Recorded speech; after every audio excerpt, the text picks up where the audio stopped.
Buenas tardes con todos, bienvenidos a nuestro curso. El día de hoy es la última sesión, no olvidemos. Bienvenidos a todos los participantes, también bienvenidos a nuestras ponentes, la doctora Rocío Portal y la licenciada Melina Romero. Creo que vamos dando inicio, siendo la hora en punto, para no perder tiempo. Sabemos que es una jornada muy larga ahora y a la vez corta, nos va a faltar tiempo de repente. Bueno, les damos pase entonces a los ponentes. Doctora Rocío, ¿cómo está? Buenas tardes. Buenas tardes, María Eugenia. Buenas tardes a todos los participantes. Hoy es nuestra última jornada. Son temas, uno de los temas, quién sabe, más importantes, que es la ética, en este caso dirigida en la función pública, pero dirigida al tema de auditoría. Sin embargo, voy a darle unos 20 minutos exactamente porque estamos ajustados con los tiempos a Melina para que culmine el tema del informe de auditoría de casos que no se pudo hacer el día de ayer. Entonces, Melina, te cedo por favor el uso de la palabra por 20 minutos y luego ya retomamos conmigo el último tema establecido. Muchas gracias. Muchas gracias, doctora Rocío. Buenas tardes con todos los participantes. Vamos a proceder a ver el tema que nos quedó pendiente ayer por falta de tiempo, que era lo del informe de auditoría de caso. ¿Pueden ver la pantalla? ¿Me confirman, por favor? Sí, por supuesto.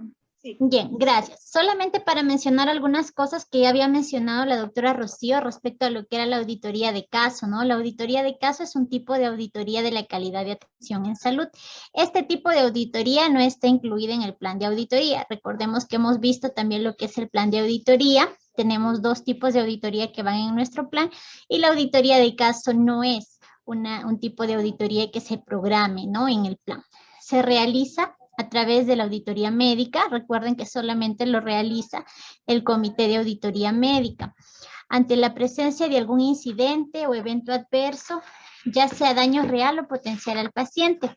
En la norma técnica también nos establece los casos en que se va a realizar lo que es la auditoría de caso, por ejemplo, las muertes maternas, las muertes perinatales, algún tipo de reingreso por el mismo diagnóstico, ya sea eventos en anestesiología o eventos adversos en cirugía, eventos centinelas o algún tipo de evento en el que se haya vulnerado el derecho del paciente, ¿no? La auditoría de caso también es dispuesta por la dirección, es decir, el jefe de la IPRES es el que dispone que realice una auditoría de caso.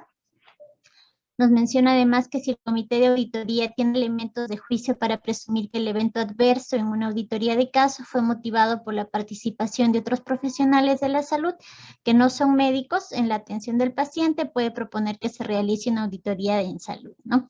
La auditoría de caso además vela y cautela el respeto de los derechos de los usuarios y en esta auditoría vamos a identificar factores causales y contributivos sobre los cuales se debe intervenir. Entonces, pasando ya a lo que es el informe de la auditoría de caso, les había mencionado ayer que para las auditorías programadas el anexo es el número 2, el esquema que nos menciona, y para la auditoría de caso el anexo es el número 3.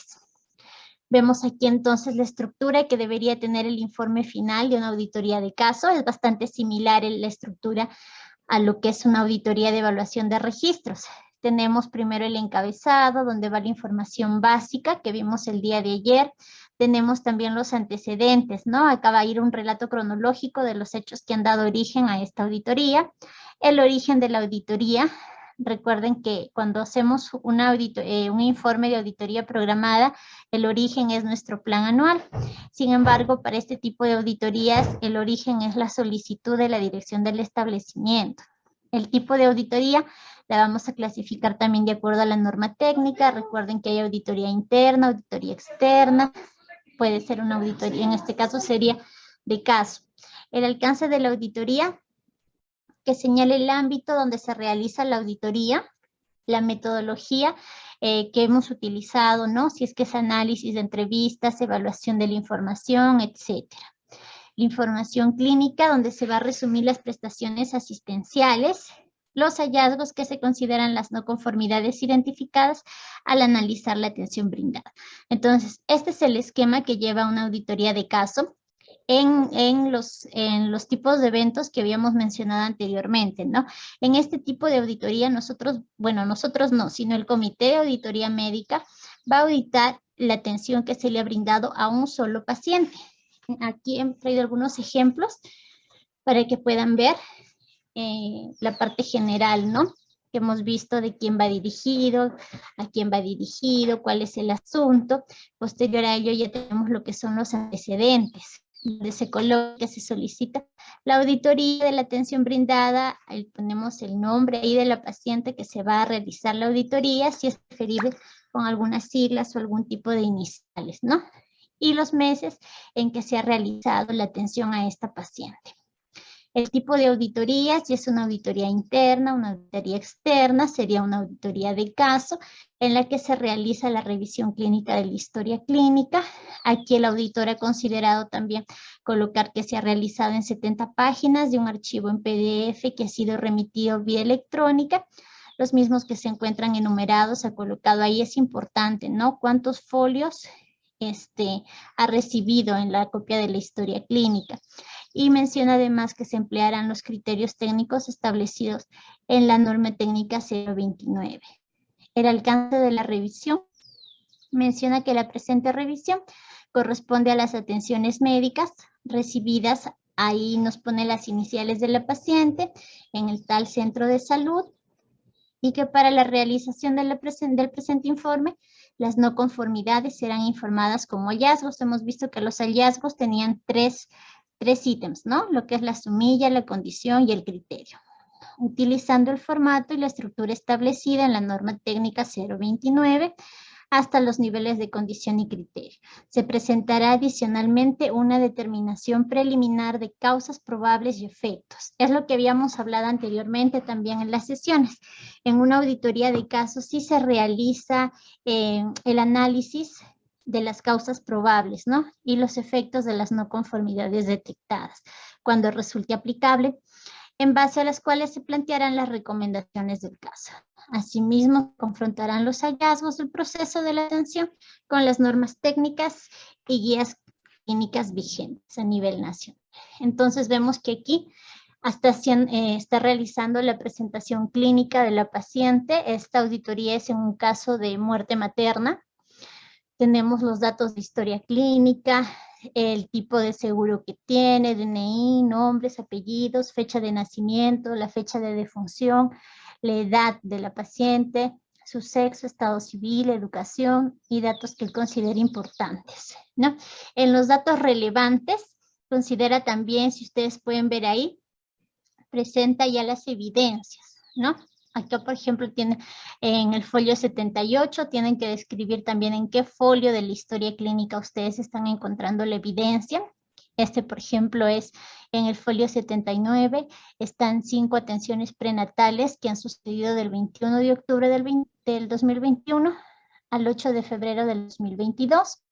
Está presentando ahí los datos más relevantes que ha encontrado. Son una serie de datos que presenta. Yo he traído solamente algunas capturas para que puedan ver cómo es que se hace la presentación de estos datos. Acá pasamos ya a lo que son los hallazgos. Y si ustedes ven aquí también es bastante objetivo lo que nosotros tenemos que el Comité de Auditoría Médica tiene que realizar, ¿no? Tiene ahí la primera sumilla, que él considera que no se ha identificado el incremento súbito de peso materno como un signo de alarma.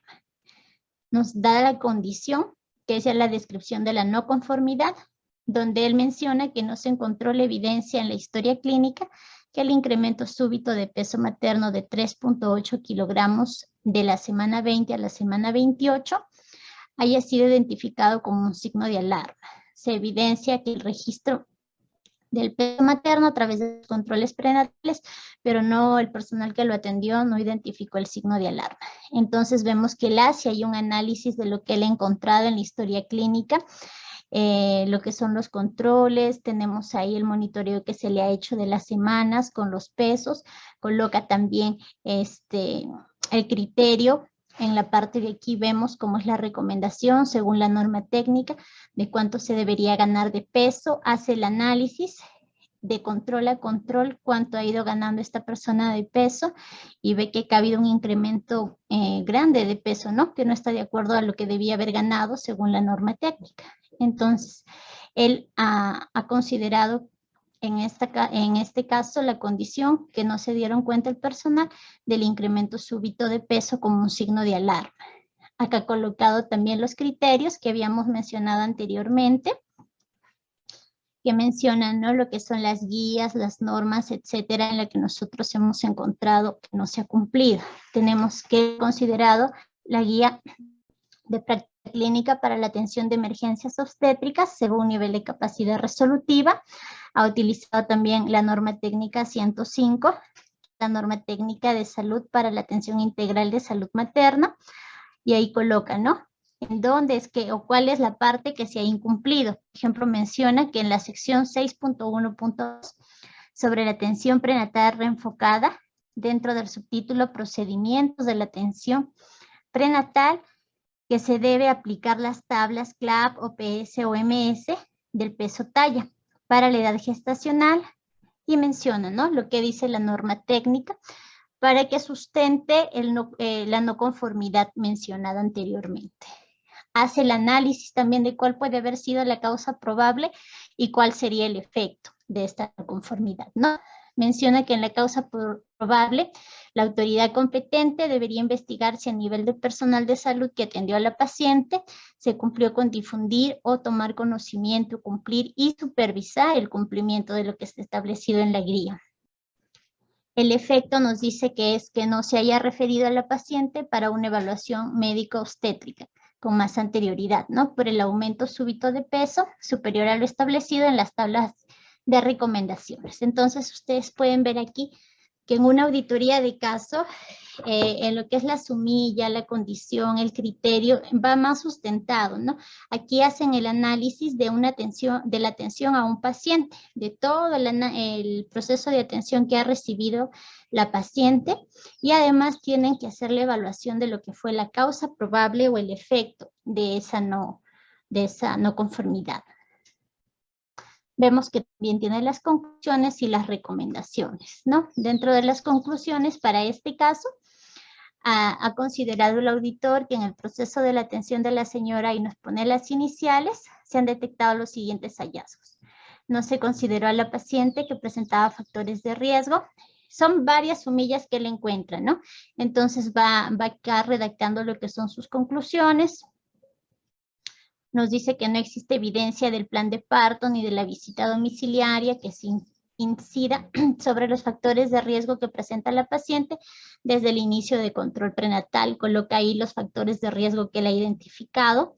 Menciona además que no se ha realizado la evaluación gineco-obstétrica a la paciente al ingreso, desconociendo si la paciente presentaba contracciones, altura uterina o si se encontraba en trabajo de parto, y todo lo que él ha encontrado de las diferentes sumillas que ha podido redactar. Y en las recomendaciones vemos aquí que hay a varias instancias, ¿no? Por ejemplo, la estrategia de salud sexual y reproductiva menciona alertar a las jeresas, diris sobre la importancia de valorar el incremento súbito de peso materno como signo de alarma durante la gestación, y dar el manejo correspondiente como gestantes de riesgo, incluir en el formato de supervisión ítems para evidenciar si se realiza de forma habitual en los establecimientos de salud la valoración crítica del incremento súbito de peso. Hace también algunas recomendaciones al CENAM, al Instituto Nacional de Salud, ¿no? Como evaluar si las tablas de índice de masa corporal pregestacional y otras normas relacionadas pueden actualizarse o diseñarse en un formato más amigable o autoinstructivo, y si se puede realizar una nueva impresión o aplicativo para celulares para su difusión y uso en los establecimientos de salud que no cuenten con acceso a Internet. Entonces, esto era lo que ayer nos había quedado un poco pendiente, ver lo que es, cómo es el informe de una auditoría de caso. Si bien el curso que nos ha citado en estos días es evaluación de calidad de registro, es importante también que ustedes conozcan, tengan ahí algunos alcances de cómo es que se realiza una auditoría de caso, ¿no? La cual también amerita de un curso extenso, de cómo se realiza, y lo realiza pues un médico auditor, ¿no? Recalcar aquí que la auditoría de caso lo realiza el Comité de Auditoría Médica, que se evalúa un caso, como lo habíamos mencionado, ¿no? Ante la presencia de algún tipo de evento adverso que se haya suscitado con algún paciente. Como ustedes han podido ver, la estructura es bastante similar a lo que es una auditoría programada, una auditoría de evaluación de registro, pero sí se hace bastante énfasis en el análisis de las no condiciones, en el análisis de las causas probables que dieron como resultado esa no conformidad y qué efectos puede generar. Bien, doctora Rocío, le agradezco el tiempo que nos ha dado, para que el día de ayer ya no nos alcanzó el tiempo de lo que queríamos mencionar, nada más como alcance para los participantes, para que puedan quizás distinguir, ¿no? El anexo 2 es para el tipo de auditoría de registro, que es lo que hemos venido trabajando en estas semanas, y el anexo 3 son para las auditorías de caso. Gracias. Gracias, Melina. Como tú bien lo indicas, digamos, este curso estaba dirigido básicamente a la auditoría de registro, pero sí consideramos que era importante que ustedes también tuvieran algunos elementos en relación a la auditoría de caso, que es toda una temática compleja, ¿no? Y motivo seguramente de otro curso.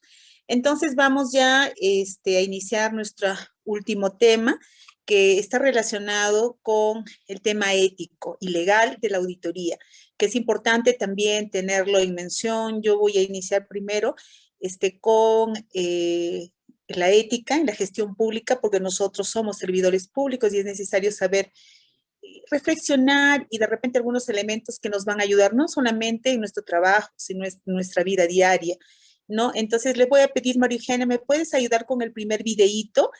Por favor. Una consulta, por favor. Sí, adelante. Disculpe, sí, acaba de hablar sobre la auditoría de caso. Sí, correcto. ¿En qué casos, por favor, se hace este tipo de auditoría? ¿Es necesariamente cuando hay una denuncia o es que también se hace sin que haya una previa denuncia? Antes justamente estábamos hablando entre compañeros y no nos había quedado claro. Por favor, si fuera muy amable. Ya, está bien. Melina, gracias. ¿puedes contestar, Sí. por favor?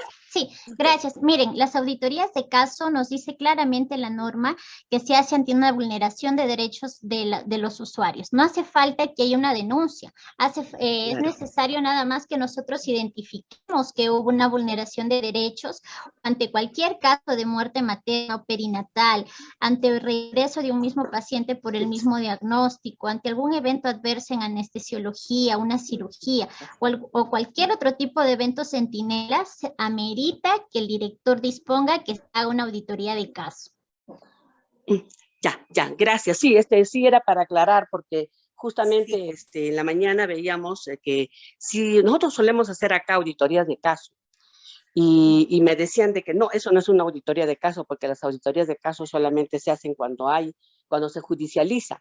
Entonces yo le digo, entonces lo que hacemos, ¿qué cosa es? Entonces esta era la duda. En todo caso, sí, estamos haciendo nosotros la auditoría. Generalmente lo que más conocemos y hacemos auditoría de casos son de las muertes maternas, ¿no? Sí, y de perinatales, ¿no? En nuestro caso. Correcto, perinatales. Sí. Doctora, o sea, digamos, eso es lo más usual, ¿no? Eso es lo más usual, pero ya como lo ha indicado la licenciada Melina, los demás otros casos. Adelante. Correcto. Gracias. Porque eso justamente yo preguntaba en las clases anteriores. ¿Cuál es la diferencia entre auditoría de caso y una discusión de caso clínico? Entonces, me parece que la señora Sofía se refiere a la discusión de caso clínico que siempre hacemos nosotros frente a esto de los comités de prevención de mortalidad perinatal.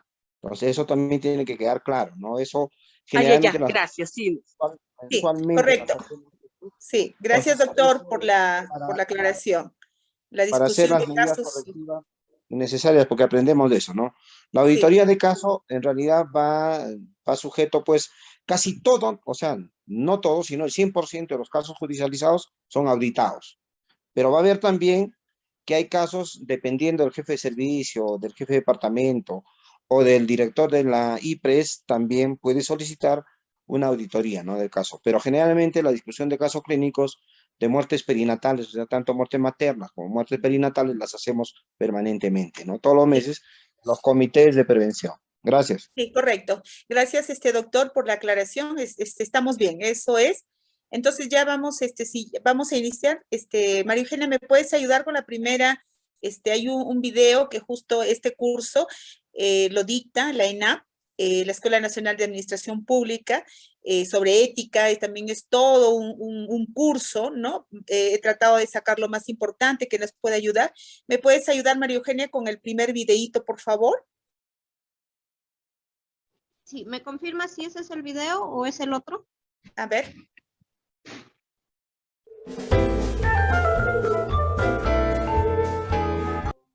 Sí, ¿Ese es el video? Sí, sí. Adelante, por favor. Entonces lo proyecto. Sí. A ver, chicos, ¿en qué trabajan sus padres? Mi papá es doctor. Mi mamá en un restaurante. Mi mamá es abogada. Mi papá trabaja en un taller. Mi papá trabaja en el Estado. ¿Qué? ¿Tu papá trabaja en el Estado? Mis papás me han dicho que las personas que trabajan en el Estado son corruptas y lentas. A mí me dijeron que son ineficientes. Sí, que no trabajan bien. ¿Estado? Corruptos, lentos, no trabajan bien.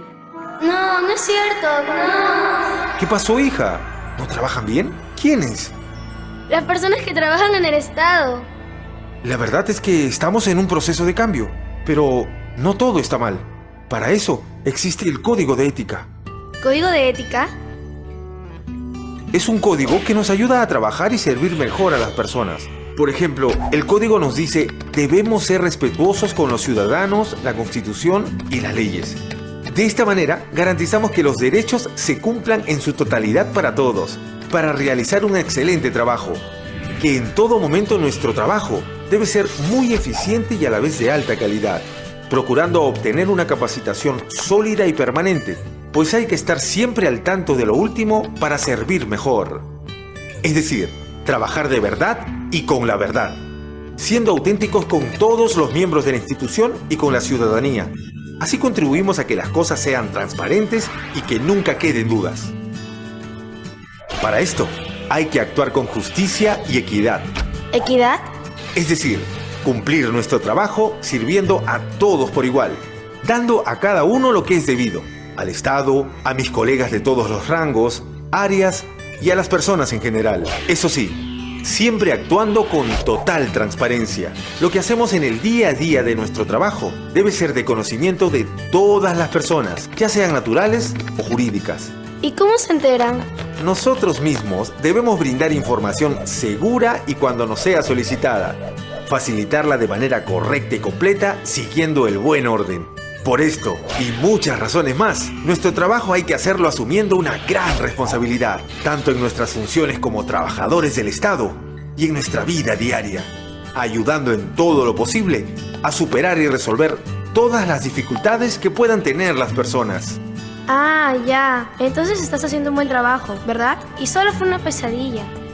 Así es, hijita, pero aún hay mucho más por hacer. Juntos lo lograremos. Estamos avanzando. El Código de Ética nos abre la puerta a un Estado más eficiente, transparente y al servicio de todas las personas. Por un Estado más cerca de sus ciudadanos. El Estado para todos los peruanos. Gracias. Gracias, María Eugenia. Entonces, creo que este video es muy oportuno porque hemos ido durante estos días conversando sobre algunas actitudes y temas que ocurren en la gestión pública, ¿no? Entonces, creo que nos debe llamar a la reflexión. Me gustaría algunos comentarios, por favor, así, el último día de clase, el último día que nos vamos a ver.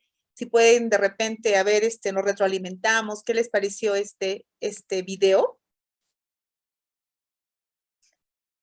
A ver si hay algunos comentarios.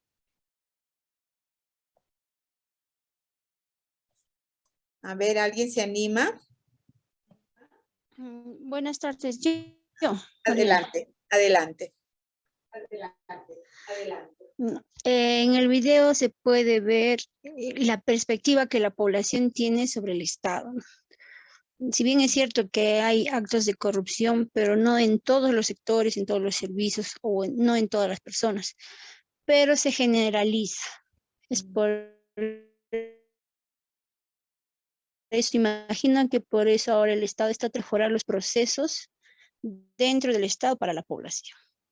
Eso, doctor, gracias. Muchas gracias, Mariela. Es verdad, ¿no?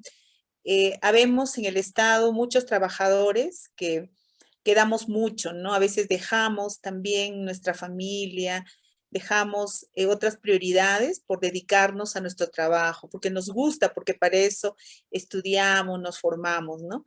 Pero es verdad, por uno o dos a veces nos califican a todos como ineficientes. Ahora miramos también cuando hablamos de la gestión pública, cómo está el país. Entonces digamos, por igual en todas las instituciones está muy mal vista la atención pública, ¿no? Entonces, por eso, por ejemplo, en salud prefieren ir a la entidad privada y no lo hacen porque a veces no tienen los recursos, porque si tuvieran, seguramente muchas de las personas no irían a los servicios de salud públicos. Pero entonces eso es lo que tenemos que cambiar, ¿no? Y creo que está en nuestras manos, como el mismo video lo indicaba, ¿no? Tenemos una gran tarea, una gran responsabilidad. No sé si alguien más quisiera hacer algún otro comentario. A ver, ¿alguien más? Cristina Casanova, ¿está presente? A ver, si nos puede comentar algo. Maribel Pineda, Wilder Paucar.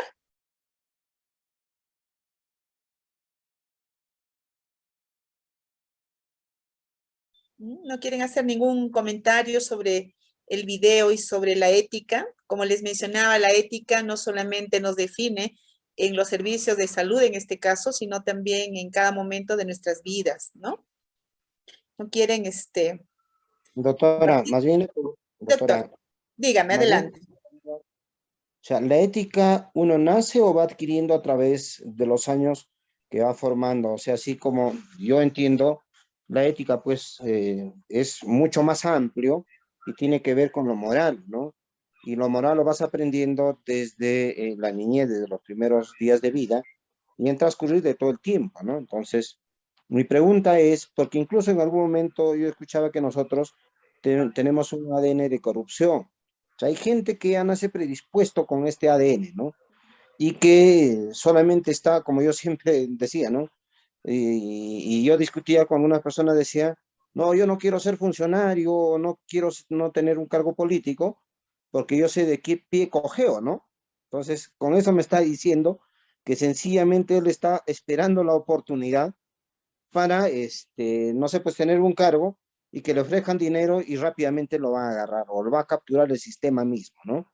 Entonces, yo viendo el video que nos ha mencionado, por ejemplo, muy bien lo ha dicho ahí una de las compañeras que está en la sala, y lo segundo también, no tiene que ver mucho con el Estado, sino tiene que ver mucho más con la persona, ¿no? Lógicamente, pues vivimos en un país donde todos los días, mañana, tarde y noche nos habla de corrupción y sobre todo de funcionarios, empezando pues de la primera persona que tiene alta responsabilidad en el país, que es el presidente Castillo, ¿no? Entonces, mi pregunta es, ¿habrá algo de esto? Es como cuando uno dice, ¿no? Uno nace, esto que tienen la habilidad, ya con que nacen la habilidad, ¿uno nace con esto o uno va adquiriendo a través del tiempo, ¿no? Lógicamente, como le digo, tiene que ver mucho, pues, la parte de educación, y yo como pediatra siempre digo a los padres, ¿no? Los 5 primeros años es fundamental. Es como ese dicho que dice, dime con quién andas, te diré quién eres. El niño a los 5 años es el fiel reflejo de lo que ha recibido, tanto en educación, en nutrición, en respeto, en la parte de valores, principios, etcétera, ¿no? Gracias. Gracias, doctor. Muy oportuno. Realmente este tema nos lleva a reflexionar. Es un tema complejo e importante. Ahí ustedes seguramente recordarán cuando nos enseñaban en filosofía, Rousseau decía que el hombre es bueno por naturaleza y la sociedad lo corrompe, ¿no? La tabla rasa que mencionaba. Y efectivamente cuando hablamos de la ética, hablamos de principios y valores, y eso se construye desde la familia. Hoy día en la mañana, no sé si vieron las noticias, seguramente que 3 niños, creo, de 10 años han entrado a robar decían, kiosco, una cosa así, que han llevado dinero, han llevado un celular, niños de 10 años, ¿no?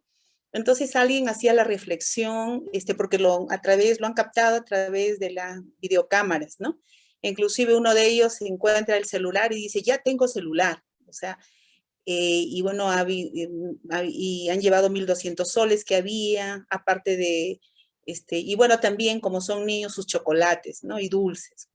Entonces alguien mencionaba, decía, no es el dinero, pero, o sea, lo que duele es que son niños, que quiénes son sus padres, cómo están estos niños, cómo se están educando.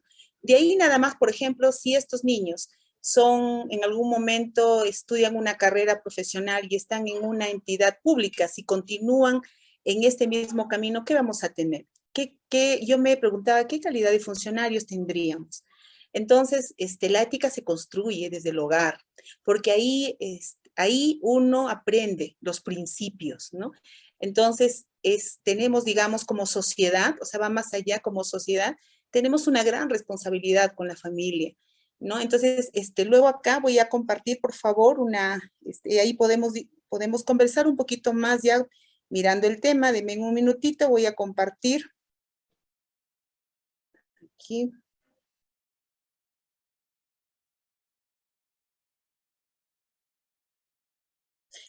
¿Lo pueden ver? Por favor, si alguien me indica si lo puede ver. Sí, se puede visualizar. Sí, correcto. Entonces, vamos a iniciar antes de hablar del tema que nos ha llamado este día, que es la ética relacionada con la auditoría. Es necesario poder entender un poquito más sobre la ética y la función pública, porque nosotros somos servidores públicos, ¿no?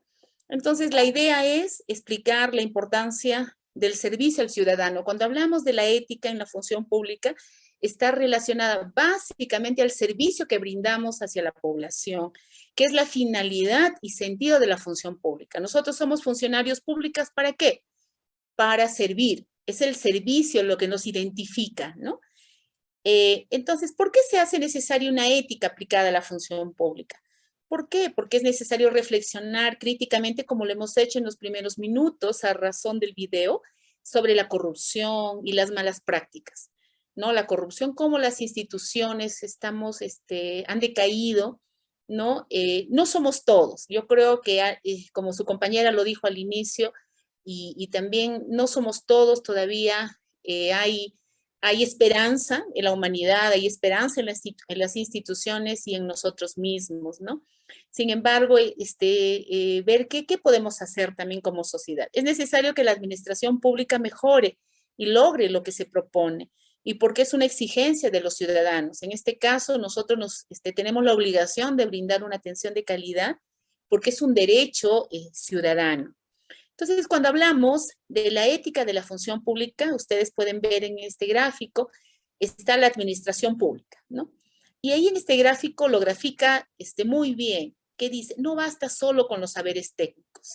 Podemos ser excelentes profesionales, haber estudiado, tener maestrías, doctorados, haber estudiado en el extranjero, qué sé yo. No basta esto. Es necesario el componente ético, las buenas prácticas y también el componente político por la estructura democrática, ¿no? O sea, nosotros somos entidades democráticas.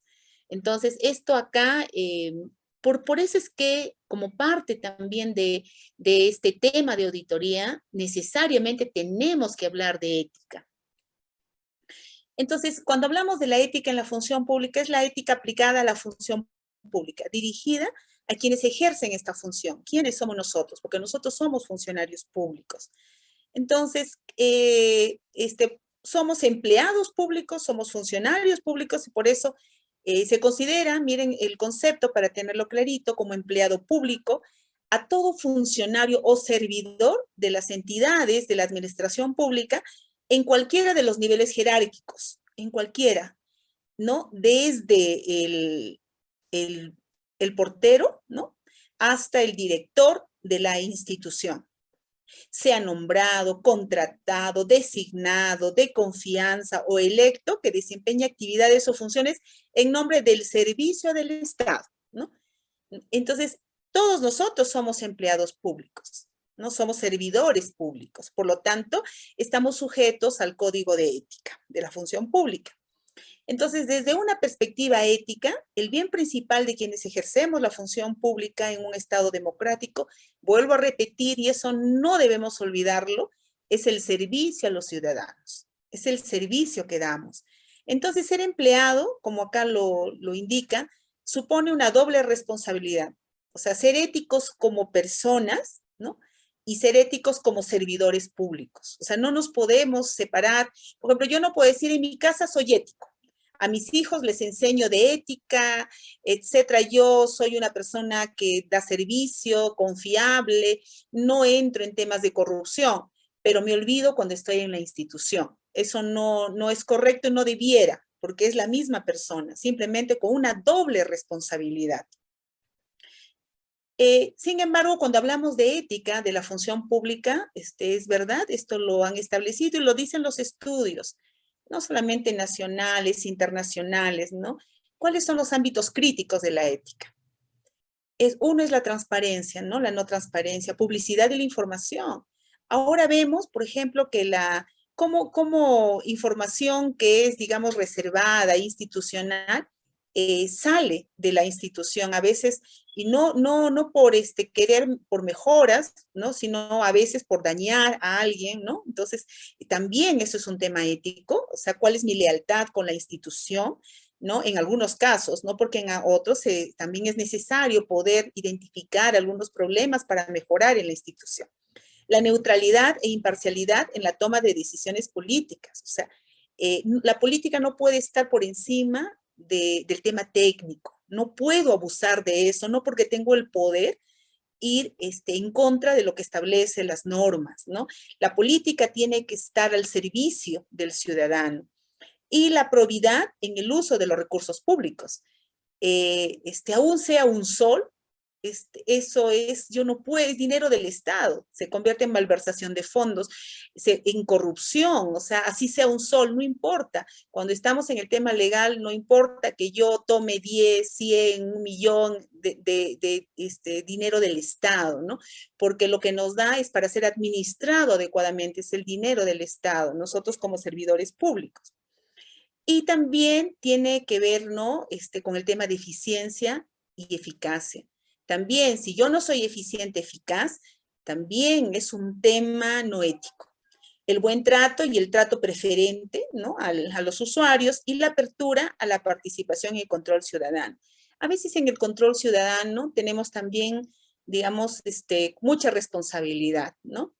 Estuve el año pasado en un congreso latinoamericano de administración pública en Colombia. He puesto 2 láminas que me parecen importantísimas, ¿no? Porque a veces nosotros mismos podemos ser muy cuestionadores, ¿no? De nuestros gobernantes, por ejemplo, a todo nivel, ¿no? Nacional, regional, local, ¿no? Y claro, tenemos el derecho, vivimos en un país democrático y sí, o sea, cuestionamos. Pero ¿cuánto participamos también de la política? ¿No? ¿Cuánto nosotros ejercemos el control ciudadano? Entonces acá me pareció interesante, sacado de una presentación, unas láminas, mire, este es un estudio en Latinoamérica, donde menciona de que la población, o sea, en la región, solamente el 36.66% de la población participa en algún tipo de organización. Entonces, hasta ahí podíamos decir, entonces sí participamos de algún tipo de organización, pero miren, de ese 36.66, el 50% participamos, pero en organizaciones religiosas, que no está mal tampoco, pero estamos hablando de, por ejemplo, en las políticas públicas, ¿cuánto nos involucramos en las políticas públicas que son tan importantes, ¿no? En el desarrollo del país, en este caso también en temas de salud? Y luego, en segundo lugar, en cooperativas escolares, porque sí, nos obligan ahí a estar, ¿no? Participar cuando tenemos hijos en edad escolar, ¿no? En las APAFAS, etc. Y solamente el 3.4% militaba en los partidos políticos. Es decir, la participación ciudadana es mínima. Estamos hablando en el control. Entonces, por ejemplo, si nosotros vemos en una institución pública de salud que de repente está siendo mal gestionada, ¿no? Por un director, no podemos hacer nada porque no participamos, o sea, no ejercemos el control ciudadano que es importante. Y acá, en esta lámina, si ustedes ven que el CLAD también lo presentó en este estudio, dice, ¿cuáles son las causas de la no participación? Y miren lo que salía.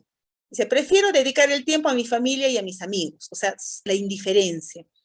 Aunque me interesa, pero no tengo tiempo libre para dedicar, ¿no?, a estos temas de la política pública. No encuentro la organización o grupo que me interesa. No tengo la seguridad de que mi esfuerzo valga la pena. O sea, estamos agotados, decimos, bueno, no va a pasar nada, seguirá siempre, esto es histórico y nada de lo que yo pueda hacer, digamos, va a contribuir. No sé, se abrió un micro, creo. Hay un micro que está... María Eugenia, ¿me ayudas a identificar? ¿Algún micro está abierto? Ya. Dice, no sé... Ningún micro está abierto. ¿Sí? Dice, acá también otra de las razones, no sé qué beneficio obtendría por participar. Digamos, y lo otro, falta de confianza, interés o gusto por la política. Entonces, miramos a la política como algo malo, y no es algo malo, lo malo son los malos, redundando, los malos políticos, pero sí es necesario interesarnos y ser parte también del control ciudadano, ¿no? Para mejorar, porque también nuestras autoridades son los que ejecutan todo el gasto público, ¿no? La inversión, entonces, que tendríamos que mirar. Entonces, otro tema que es importante y lo van a escuchar, es un tema que ya se está hablando mucho, es el nombre ciudadano-céntrico. O sea, es el ciudadano el centro de toda institución, ciudadano-céntrico. Entonces, acá en este caso en salud, es el ciudadano el centro de todo del trabajo que nosotros realizamos. Lo he puesto ahí nada más para que no nos olvidemos de este término que ustedes seguramente que ya se está utilizando y seguramente en los próximos años lo vamos a escuchar frecuentemente. Y el otro tema es del gobierno abierto, ¿no? Esto también lo escuchamos, esperemos que algún día ya no sea solamente un nombre, un documento, sino que pueda llevarse a la práctica, ¿no? Gobierno abierto, que esto nace con Obama, con el presidente Obama, es el primero que inicia con esta, digamos, con esta experiencia de transparentar, ¿no?, la gestión de su gobierno. Entonces, cuando hablamos de gobierno abierto, hablamos de 3 condiciones. Uno, la transparencia, ¿no? La transparencia de lo que uno hace en la gestión pública, la participación, que es lo que estábamos hablando, y la colaboración. Es con Obama que se inicia también, que ahora ya son normas, ¿no?, del acceso a la información pública, ¿no? A partir de ahí es que nace, ¿no? Entonces, porque si yo hago bien las cosas, no tendría por qué esconder ninguna documentación que sea de interés público. Por lo tanto, que a partir de ahí es que aparece este término que luego también lo vamos a mencionar. Entonces, esto era, digamos, quería presentarles una introducción a la ética en la gestión pública, ¿no? En general, este tema es bastante amplio, pero para mí, creo, y para ustedes, no sé cómo lo podrán ver, pero es un tema muy importante, es crucial, porque si nosotros no tenemos ética, es bien difícil que salgamos adelante con nuestra institución, con el trabajo que realizamos, ¿no? Entonces, ahora si ya lo llevamos al tema de la auditoría, ¿no? Decimos que cuando hablamos de ética es dar cuenta ante sí mismo, esa es la ética, o sea, dar cuenta ante nosotros mismos. Es hacer las cosas, seguramente siempre han escuchado, hacer las cosas sin que nadie te vea. O sea, tú lo haces porque eres una persona ética, porque efectivamente como ser humano, a veces ahí, por eso en la figura lo dice, a veces nos vienen buenas ideas, pero también por ahí a veces entran malas ideas, pero va a depender de la formación que uno tiene, ¿no? Repito, desde la casa, porque ahí se forman los valores, los principios. Y luego, claro, la sociedad también influye, ¿no? Pero más es un tema familiar. Entonces, eso es la ética. Si lo queremos graficar, ¿no? En esta figura es dar cuenta ante sí mismo. Es yo mismo. cómo soy. De repente valdría la pena en algún momento, estando solos, preguntarnos, ¿cómo somos? ¿Qué es lo que piensa la gente de nosotros? ¿Qué es lo que piensan nuestros compañeros de trabajo? ¿Cuál es digamos, como el prestigio que tenemos como profesional? Sería bueno, ¿no? Preguntarnos si de repente, si al autoevaluarnos, ¿no? Nos podemos dar cuenta también de que hay algo que tenemos que ajustar, hay que hacerlo. Porque, bueno, como seres humanos cometemos también errores sin darnos cuenta, pero lo importante es corregir, ¿no? Entonces tenemos esa posibilidad. Entonces, acá tenemos la ley, la número 27815, que es la ley del Código de Ética en la Función Pública. Esta ley, por ser funcionario público, por eso yo entré con esa lámina primero, ¿quién es funcionario público, servidor público? Somos todos nosotros, por lo tanto, esta ley nos toca a todos, o sea, y es de cumplimiento obligatorio, ¿no? La ley del Código de Ética de la Función Pública, ¿no? La 27815. En esta ley, aquí hemos sacado algunos extractos que son importantes. En el artículo 7º establece deberes de la función pública. ¿Cuáles son los deberes? Uno es la transparencia, ¿no? Entonces, ¿cómo debemos ejecutar nuestro servicio de manera transparente? Ello implica que dichos actos tienen en principio carácter público.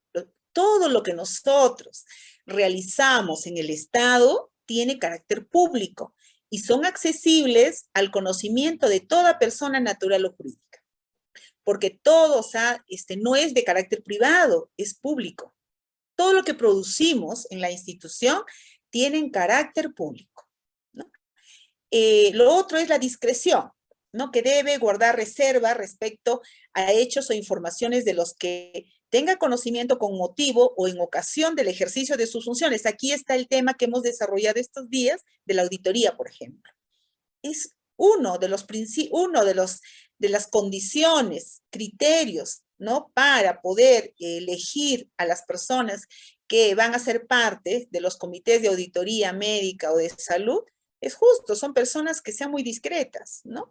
Sin perjuicio de los deberes y las responsabilidades que le correspondan en virtud de las normas que regulan el acceso y la transparencia a la información pública.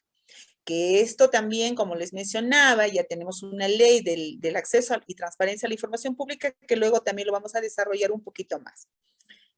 Luego, también hay prohibiciones éticas en el artículo 8º, prohibiciones éticas de la función pública. El servidor público está prohibido de mantener intereses de conflicto, ¿no? Mantener relaciones o de aceptar situaciones en cuyo contexto sus intereses personales, laborales, económicos o financieros pudieran estar en conflicto con el cumplimiento de los deberes y funciones en el cargo, ¿no? Entonces, esto también lo establece la ley del Código de Ética en la Función Pública, ¿no? O sea, ¿cuáles son las prohibiciones éticas?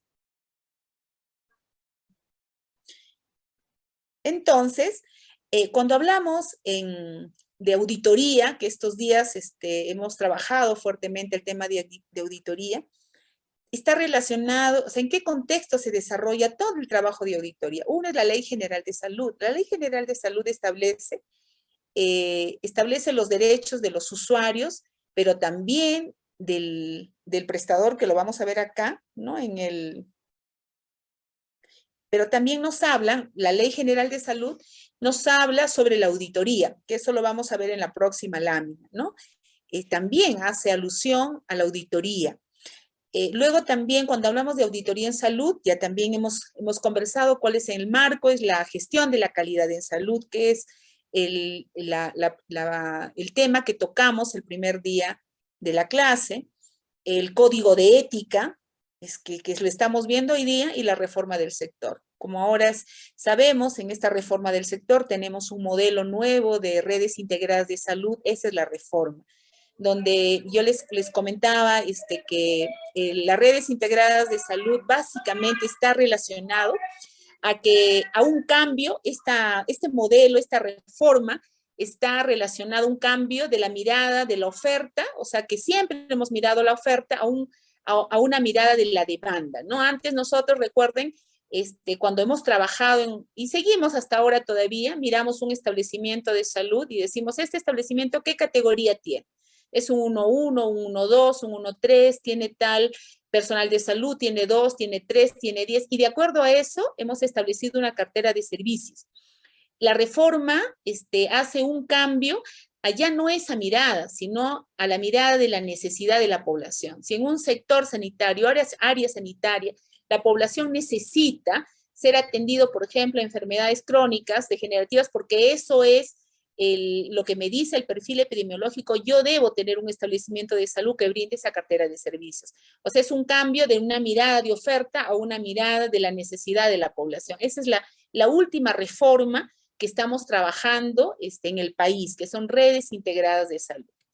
Entonces, la Ley General de Salud, ¿no? La ley, la 26842, en el capítulo 2, establece, mire lo que dice de los establecimientos de salud y servicios médicos de apoyo. ¿Qué es lo que dice? En el artículo 37 dice, los establecimientos de salud y los servicios médicos de apoyo, cualquiera sea su naturaleza o su modalidad de gestión, deben cumplir con los requisitos que disponen los reglamentos y las normas técnicas que dicta la autoridad de salud del nivel nacional. En este caso, por ejemplo, la auditoría está normado por el Ministerio de Salud. Entonces, estamos obligados, ¿no? Obligados, menciona, a poder gestionar y adecuarnos a las normas, reglamentos que nos dicta la autoridad de salud a nivel nacional, pero también dice en relación a lo que establece, a la infraestructura, planta física, equipamiento, personal asistencial, sistemas de saneamiento y control de riesgos relacionados con los agentes ambientales, físicos, químicos, biológicos y ergonómicos, etc. Sin embargo, aquí en el artículo 18, miren lo que dice. En la Ley General de Salud, también, o sea, nosotros somos un país que tenemos todas las normas. El tema es el cumplimiento de las normas. ¿Y qué nos dice en el artículo 38? Ustedes lo pueden ver. Los establecimientos de salud y servicios a que se refiere el presente capítulo quedan sujetos a la evaluación y control periódico y a las auditorías que dispone la autoridad de salud a nivel nacional. Miren, la Ley General de Salud también nos habla de las auditorías. Entonces, acá tenemos otra norma, no solamente la norma, la 029 de auditoría, sino la Ley General de Salud, que digamos que es la norma madre, ¿no? Para nosotros como profesionales de la salud. Y la Autoridad de Salud del nivel nacional dicta las normas de evaluación y control y de auditoría correspondientes, ¿no? Entonces, esto está establecido ahí. Luego también el Decreto Supremo, el 013-2006, que establece el reglamento de establecimientos de salud y servicios médicos de apoyo, en el artículo 107 nos habla del plan de auditoría de la calidad en salud. Repito, ya no solamente es la norma de auditoría, sino también esta norma del reglamento de puesta en operación y funcionamiento de los establecimientos de salud. ¿Y qué mencionan? Que los establecimientos de salud y los SMA, los servicios médicos de apoyo, deben elaborar anualmente el plan de auditoría de la atención en salud. También lo precisa. Es decir, si nosotros no cumplimos, estamos en falta, porque la norma existe por todo lado. Y en el artículo 108 dice todavía el proceso de auditoría, los instrumentos y registros que se deben utilizar como mínimo en el proceso de auditoría de la atención, ahí lo establece. Lo que hemos conversado estos días también. La historia clínica, los estudios diagnósticos efectuados, el tratamiento instituido, los eventos adversos que han sobrevenido, los días de estancia hospitalaria del paciente, los resultados obtenidos y los mecanismos que recogen el grado de aceptación o la satisfacción del usuario. Esto lo establece este decreto supremo. Y luego el código de ética y de odontología de todos los colegios profesionales. Acá he tomado nada más el código de ética y de odontología del colegio médico, que tiene sus diferencias con los otros colegios, pero quién sabe, este es el más completo para, digamos, como para poder conversar sobre el tema ético, es decir, que está, o sea, todos los colegios profesionales establecen, ¿no?, el código de ética. Entonces, en el capítulo 3, ¿no?, del Código de Ética, ¿no?, en el artículo 21 dice, el médico que realiza labores médico-legales, periciales o de auditoría debe ceñirse a las normas establecidas en el presente código, pues tales labores son verdaderos actos médicos. Y luego, acá, habla en el Código de Ética sobre el secreto profesional. El médico debe mantener en el artículo 89 el secreto profesional para proteger el derecho paciente a la confidencialidad de los datos que le ha proporcionado, no debiendo divulgarlos, salvo expresa autorización del paciente, que también hemos conversado en estos días. Y en el artículo 90, miren lo que dice, el médico debe guardar reserva o la confidencialidad sobre el acto médico practicado por él o del que hubiere podido tomar conocimiento en su condición de médico consultor, auditor o médico legista. Este se extiende a cualquier otra información que le hubiere sido confiada por el paciente o por su familia con motivo de su atención o de su participación en una investigación. Entonces, miren, ya el Código de Ética precisa, la confidencialidad es básico, ¿no? En el Código de Ética. ¿Qué más nos dice? En sus informes, los médicos legistas, por ejemplo, los peritos y auditores, o sea, por eso he tomado el artículo 97, deberán ser, ¿qué dice? Veraces, prudentes y limitarse a establecer causas, hechos y conclusiones de orden científico-técnico. Eso hemos desarrollado en estos días, ¿no? Absteniéndose de formular opiniones o juicios de valor sobre la probable responsabilidad legal de sus colegas. Y ese es el tema, por ejemplo, ¿por qué no queremos hacer auditorías, ser parte de los comités de auditoría, ¿no? Porque a veces faltamos a este código de ética, ¿no? Entonces, inclusive, cuando llegue el usuario al servicio, a veces hablamos mal de nuestros colegas, ¿no? Entonces, aquí estamos infringiendo el código de ética. También acá, si ustedes ven, he traído este gráfico que les va a servir toda esta información, porque mucho hablamos del conflicto de intereses, ¿no? Y decimos, no podemos involucrarnos digamos, ser parte o tenemos que excluirnos, ¿no? Del comité cuando, por ejemplo, esté implicado en el proceso, la participación de la auditoría, alguna persona que tenga relación con alguien, algún integrante de los comités hasta el 4º grado de consanguinidad y el 2º de afinidad. Esto siempre me han preguntado porque a veces pareciera complicado y esto ocurre también cuando somos parte, por ejemplo, de los comités, ¿no? Los comités de selección de personal, ¿no? De los concursos públicos de personal, etcétera. Siempre lo establece y aquí el decreto legislativo, el 295, aquí el Código Civil lo dice del Perú. ¿No? Que no podemos entrar a un tema de conflicto de intereses hasta el 4º grado de consanguinidad y el 2º de afinidad. Y acá ustedes lo pueden ver hasta cuándo hablamos, digamos, hasta dónde se extiende cuando hablamos del 4º grado de consanguinidad. Cuando hablamos de consanguinidad, tiene que ver la relación directa con el trabajador. Si ustedes ven que es el gráfico en la parte derecha, directamente con el trabajador. Es de sangre, la relación es de sangre. Entonces acá, si ustedes ven las líneas, estamos hablando, el trabajador sería, entonces, digamos, el 1er grado de consanguinidad son sus padres. El 2º grado para arriba son sus abuelos y el 3er grado son sus bisabuelos. El 4º grado son los tíos abuelos, miren. Tíos abuelos. También acá los tíos, ¿no? De los abuelos, y acá también están los primos. Acá si hacemos otra flechita, no tengo el puntero, no me ayuda un poco para ver, pero ustedes sí lo pueden ver. También del trabajador, los padres y los hermanos de los padres, ¿no es cierto? Que son nuestros tíos. Y aparte también están, por le estamos viendo por el lado derecho primero, están los hermanos y los sobrinos nietos. Hasta ahí llega, mire, el 4º grado de consanguinidad, hasta los sobrinos nietos. Y para la parte de abajo, vemos del trabajador también están sus hijos, sus nietos y sus bisnietos. Llegan al 3er grado de consanguinidad. Entonces, cuando hablamos del 4º grado de consanguinidad, que ustedes pueden ver en la gráfica, entonces ahí se configura el conflicto de intereses. Y hablamos del 2º grado de afinidad. La afinidad tiene relación con el cónyuge, ¿no?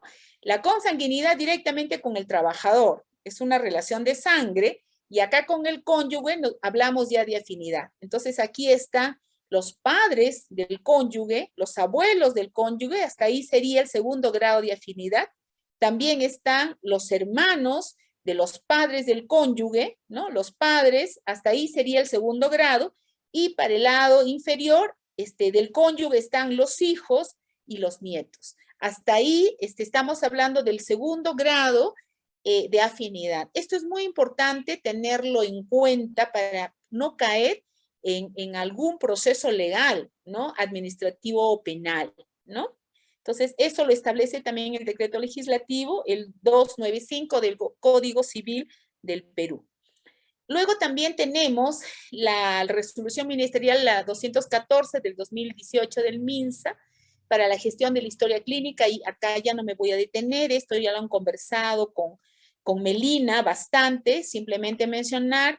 Acá, por ejemplo, nos dice que es obligatoria la conformación del Comité Institucional de Historias Clínicas, siempre y cuando no tengamos los comités de auditoría médica o en salud. Si no lo tenemos, podemos conformar, habla acá de un Comité Institucional de Historias Clínicas.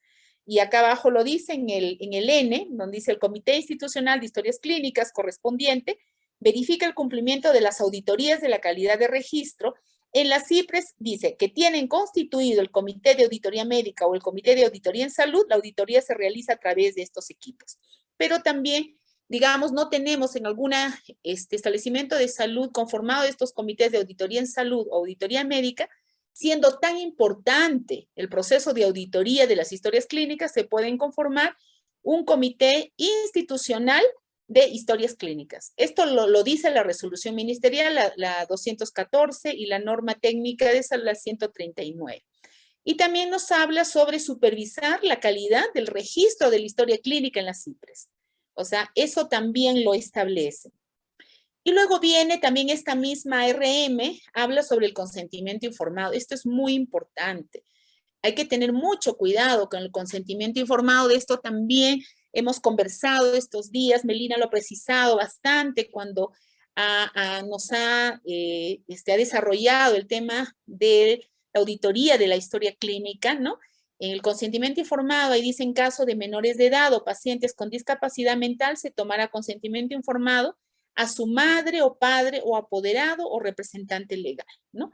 Y aquí el uso del formato de consentimiento informado nos dice que debe tener, ahí nos dice qué es la estructura, pero acá, por ejemplo, debe consignarse los efectos adversos, dice, de los usuarios de antibióticos, analgesia y AINES en general, anestesia, corticoides y todo elemento farmacológico que se prevenga utilizar. Sin embargo, también recuerden, acá les he traído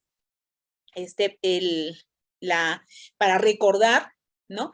El reglamento de ley de la 29414, ¿no? El del decreto supremo 027, que nos habla sobre los derechos de las personas usuarias a los servicios de salud, que es fiscalizado todo este tema de derechos por su salud. Nos habla de 5 tipos de derechos, ¿no es cierto? Eso seguramente ustedes ya lo han visto, porque su salud también está desarrollando, capacitando grandemente en estos temas, donde establece, esta ley nos habla de 5 tipos de derechos. 1, el derecho al acceso a los servicios de salud, y nos hablan, ¿no? Por ejemplo, de toda persona, independientemente del seguro que tenga, está obligado la IPRES a recibir a un ciudadano en una atención por emergencia, por ejemplo. Habla sobre el derecho al acceso a la información, el derecho a la atención y recuperación de la salud, que todo ciudadano lo tiene. Y luego el 4º derecho es el derecho al consentimiento informado. Y el 5º es a la protección de derechos. Ahí están las quejas, reclamos, libro de reclamaciones, plataformas de atención al usuario. Ese es el 5º grupo, ¿no? Entonces aquí ustedes pueden ver que también esta ley, que es una ley, ¿no?, de los derechos de las personas, habla sobre el consentimiento informado. Entonces, acá vemos en el consentimiento informado, ¿no? Tenemos acá, solamente he sacado esta lámina que nos puede ayudar a mirar, espérenme un minutito. Ahí dice, el consentimiento informado a otorgar o negar al consentimiento de forma informada, libre y voluntaria, por escrito o huella digital en los siguientes casos. Cuando se trate de exploración, tratamiento, exhibición de imágenes con fines docentes. Ahora, por ejemplo, antes recuerdan que nosotros hacíamos una presentación con algunas láminas, fotos de los pacientes, de los usuarios del servicio. Ahora ya no lo podemos hacer. Nos metemos en un problema legal. Tenemos que pedir necesariamente la autorización de la persona o del padre o la madre de los niños cuando los niños están involucrados. Inclusive, por ejemplo, yo no puedo tomar a un niño en algo simple, por ejemplo, en una vacuna. Aún sea para poder sacar un flyer, tengo que tener la autorización de la madre o el padre del niño. Cuando reciba la aplicación de productos o procedimientos en investigación, cuando haya tomado la decisión de negarse a continuar el tratamiento, salvo cuando se ponga en riesgo su vida o la salud pública.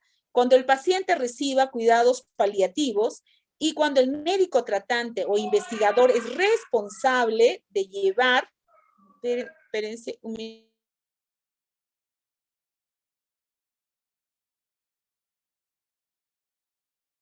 Espérese un minutito, acá se fue la lámina acá. Se me fue. Cuando el paciente reciba cuidados paliativos y cuando el médico tratante o investigador es responsable de llevar a cabo el proceso de consentimiento informado. Y luego acá, si ustedes ven, a acceder a la copia completa de la historia clínica con carácter reservado. De esto también hemos conversado bastante, hemos hecho incidencia del carácter reservado de la historia clínica y quiénes son los únicos que pueden acceder a esta, ¿no? A la información mínima de la historia clínica, inclusive que comprende identificación de paciente, registro de la atención de la salud, la información complementaria y los formatos especiales. Entonces, todo esto tiene que estar y regido bajo el consentimiento informado.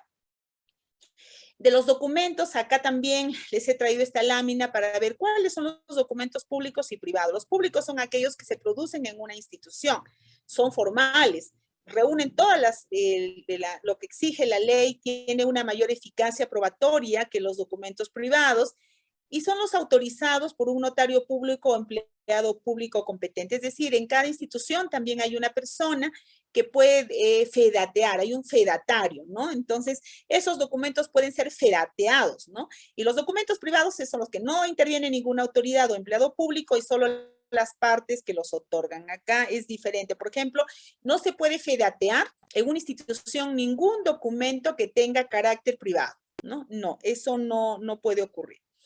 Acá, en cuanto a los documentos, también el artículo 235 del Código Procesal Civil habla del documento público, que establece qué es un documento público y nos menciona que es todo aquel que las leyes especiales le otorgan dicha condición. La copia, lo que mencionaba del documento público, tiene el mismo valor que el original si está certificado, en este caso por un fedatario o un notario. Y en el artículo 236 del Código Procesal Civil nos habla del documento privado, que establece que es el que no tiene las características del documento público. Y la legalización o certificación de un documento privado no lo convierte en público. Eso también es importante, ¿no? Eso también era importante que lo podemos ver. Acá el Código Penal, ¿no? Nosotros hemos visto el Código de Ética, sin embargo, el Código Penal también habla sobre la violación del secreto profesional. El Código Penal, en el artículo 165, ¿qué nos dice de la violación del secreto profesional? El que teniendo información por su estado, oficio, empleo, profesión o ministerio de secretos cuya publicación pueda causar daño, los revela sin consentimiento del interesado, será, miren a dónde estamos expuestos. Será reprimido con pena privativa de libertad no mayor de 2 años y con 60 a 120 días de multa. Entonces, cuando hablamos del código de ética, ya nos habla, tenemos ahí algunas sanciones de carácter administrativo, pero el código penal ya nos habla de sanciones, imagínense, inclusive de cárcel, ¿no? De la pena privativa de la libertad, ¿no? La violación del secreto profesional. Y eso lo sabemos nosotros como profesionales de la salud. Y el artículo 289 habla también sobre la propagación de una enfermedad peligrosa o contagiosa. Aquí esto habla ya del ciudadano, de la persona, del paciente. Miren lo que dice también el Código Penal respecto a esto. El que a sabiendas, o sea, la persona que a sabiendas propaga una enfermedad peligrosa o contagiosa para la salud de las personas, o sea, estamos hablando de problemas de salud pública, será reprimido con pena privativa de libertad no menor y no mayor no menor de 3 años ni mayor a 10 años, ahí hay un pequeño error, y dice, si resultan lesiones graves o muerte y el agente pudo prever estos resultados, la pena será no menor de 10 ni mayor de 20 años. Entonces, digamos, acá también hay el Código Penal establece responsabilidad de la persona, del ciudadano que propaga una enfermedad peligrosa. Estamos hablando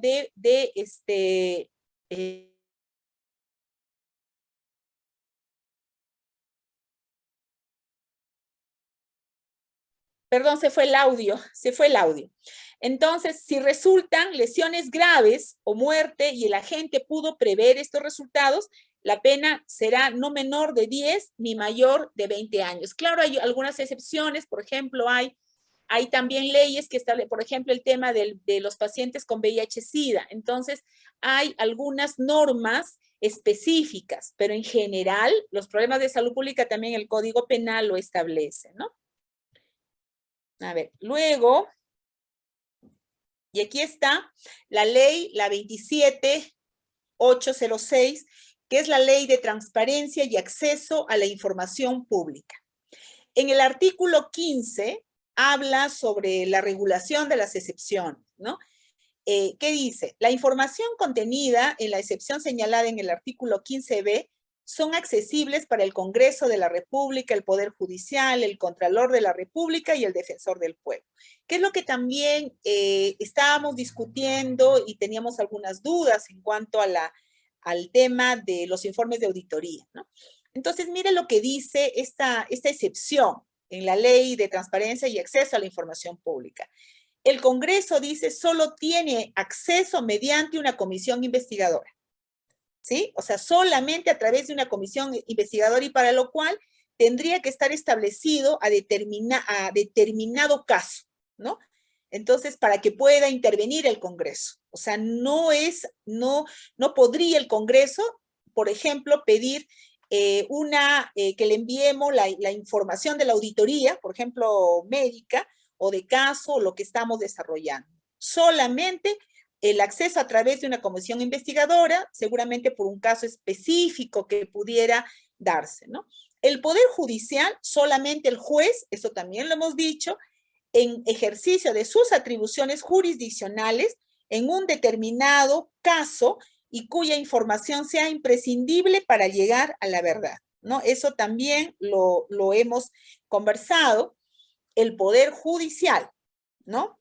El Contralor solamente tiene acceso a esta información dentro de una acción de su especialidad y el Defensor del Pueblo tiene acceso en el ámbito de sus atribuciones de defensa de derechos humanos, cuando está involucrado, pero en el caso de la auditoría también puede sugerir que se inicie una auditoría, pero no tiene, no tiene la potestad de poder exigir que se inicie una auditoría, eso también ya lo hemos conversado, puede sugerir nada más. Acá hay algunas precisiones que de repente pueden complementar lo dicho, ¿no? Acá, por ejemplo, el Defensor del Pueblo no tiene marco legal para indicar lo que mencionabas, auditorías de caso. Solo puede recomendar a un servidor público cumpla sus funciones. Eso es lo único que puede hacer la Defensoría del Pueblo. O sea, nos puede hacer una recomendación o instar al cumplimiento de nuestras funciones. Y la norma técnica del MINSA señala indicaciones para su realización Si no aplican en una determinada prestación, no procede. Y la norma técnica para la gestión de historias clínicas del MINSA, publicada en el 2018, establece las consideraciones mínimas a tomar en cuenta en toda propuesta de telesalud o telemedicina para nuestro país, que también lo hemos conversado, ¿no? En imagen, por ejemplo, ahí no se lee bien, pero dice: los pacientes atendidos bajo la modalidad de telemedicina deben contar con historia clínica, ya sea física o electrónica. El personal de la salud registra en la historia clínica del usuario de salud cada uno de los actos, incorporando la documentación de la información complementaria pertinente según corresponde el caso. Entonces, esto también lo establece la norma técnica para la gestión de las historias clínicas del Ministerio de Salud. La norma técnica para la gestión de la historia clínica establece que los profesionales de la salud deben registrar en la historia clínica del paciente todas las reacciones adversas a fármacos. Recuerdan que esto de las reacciones adversas a fármacos, casi todas las normas lo tocan. La Ley General de Salud, ¿no? Entonces, vemos que ahí se han centrado también, ¿no? Y así y acá también habla de su salud, ¿no? Como mencionaba, que es el que protege los derechos, ¿no? Protege los derechos de los usuarios, ¿no? Entonces, esto también lo hemos conversado, solamente lo he sacado, digamos, para poderlo recordar, ¿no? Y terminar con esta frase, ¿no? De Immanuel Kant, que dice: en términos legales, un hombre es culpable cuando viola los derechos de los otros, lo que está normado, ¿no? Pero en ética, cuando hablamos de ética, lo es solo con que piense hacerlo. O sea, eso es el tema ético. El solo hecho de pensar hacer algo incorrecto, inadecuado, no transparente, estamos violando ya el código de ética, ¿no? Entonces, no sé si hasta aquí quisieran hacer alguna pregunta, porque luego hay un videíto así rápido también, que va a reforzar lo que estamos conversando. Pero si hasta acá tienen alguna pregunta, por favor. ¿Está claro algo? A ver. ¿O qué les ha parecido? ¿Está claro el tema ético? Una consulta. Sí, adelante, doctor. ¿Es ético, por ejemplo, dar o hacer firmar un retiro voluntario? Porque eso va en contra, no sé, le pongo un ejemplo. Un niño que viene con dolor abdominal, pero tengo la sospecha y eso siempre casi vemos frecuentemente, de un abdomen agudo quirúrgico por apendicitis aguda. Pero tú haces toda la evaluación, haces los exámenes auxiliares y aparentemente pues no impresiona, ¿no? Porque yo siempre digo, los exámenes auxiliares son exámenes auxiliares, pues no dicen exámenes importantes, ¿no? Porque quien va a determinar la clínica es lo importante. La clínica es el que va a determinar, ¿no? Correcto. Y a veces yo soy de las personas que a veces yo digo, no, yo tengo que hacer corresponsabilidad. O sea, no solamente yo responsabilizarme como pediatra, sino que hago, yo a veces ante la duda que hago, lo que hago es hacer la interconsulta al cirujano, porque de alguna forma él también me va a apoyar y me va a ayudar, porque usted mismo lo ha dicho, que es el diagnóstico es clínico, ¿cierto? Pero a veces hay casos en el cual el cirujano te dice, pues, ¿sabe qué? En este momento o actualmente no es quirúrgico, se reevaluará a solicitud del médico tratante, ¿no? Entre comillas te pone ahí la llave, o entre comillas, él se asegura su responsabilidad y te deja esa responsabilidad. Pero los padres no entienden pues eso. Entonces, ¿qué dice? El paciente está 24 horas, 48 horas, y hay pacientes que a las 48 horas recién hacemos el diagnóstico. Y hay pacientes que a veces a las 48 horas se resuelve, ¿no? Entonces, mi pregunta es, ¿el retiro voluntario es ético de mi persona si yo le hago firmar? Porque según ¿cómo se llama? El Ministerio Público te dice, pues no, tú tienes que cumplir bajo tus normas. Incluso, ¿qué hacemos nosotros para nosotros cubrirnos de alguna forma y evitar esa responsabilidad que hacemos, llamamos pues al Ministerio Público, para que ellos también sean partícipes de este retiro voluntario? Pero en muchos de los casos, ¿qué hacen? Nos contestan y nos dicen, ¿sabe qué? Señor, usted anote mi nombre, anote la hora, anote el teléfono y usted cumpla de acuerdo a su norma, ¿no? Entonces, es un dilema también desde el punto de vista ético, ¿no? O sea, ¿qué hacer en esos casos, no? Gracias. Sí, doctor. O sea, realmente hay situaciones complejas. Nosotros lidiamos como profesionales de la salud con temas bastante complicados y a veces hay vacíos en la norma también que tenemos que solucionar, como en estos casos. Por ejemplo, el retiro voluntario que dice la norma es un retiro voluntario y digamos es una potestad del paciente o en este caso si son menores de edad, del padre o la madre. Dice retiro voluntario. Entonces, el retiro voluntario, digamos, nosotros como profesionales de la salud no deberíamos intervenir, o sea, o coaccionar, ¿no? Al usuario del servicio a poder realizar el retiro voluntario. O sea, eso no es ético. O sea, lo ético es informarle. O sea, ese es el tema y eso lo establece también el grupo de derechos de los usuarios. Es la información. O sea, yo le tengo que informar para que el usuario tome la decisión. O sea, tome la decisión. Entonces, por ejemplo, en el caso de las muertes maternas, ¿no? Entonces, eso es lo que siempre vemos, que también la persona, la gestante sabe que tiene que hospitalizarse porque está en riesgo su vida, ¿no? Y nosotros sabemos que si se va, ella va a morir, pero muchas veces piden su retiro voluntario, ¿no?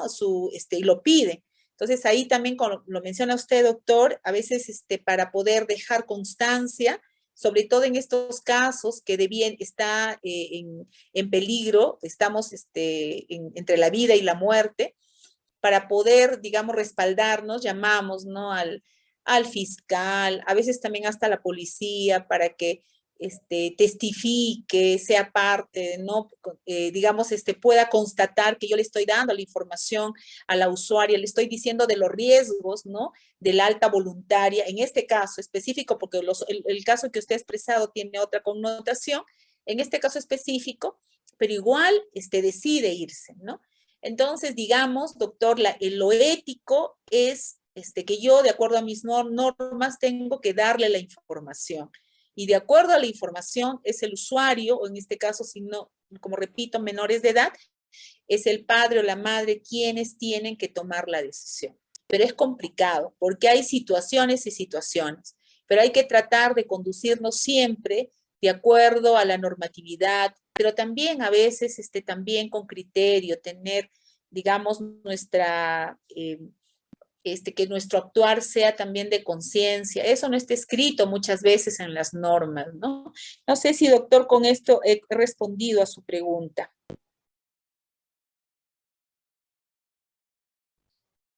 Doctora, ojo, Sí, pero adelante. un retiro voluntario no me deslinda en casos fatales. Eso definitivamente está demostrado. Pudiera ser un atenuante de repente cuando pase lo fatal, que me pueda apoyar o ayudar, pero eso no deslinda responsabilidad. Por eso que este es un problema que vemos el día a día, y yo siempre veo más en las personas gestantes, ¿no? Que es difícil, no quieren quedarse hospitalizados o no quieren firmar la autorización para la cesárea.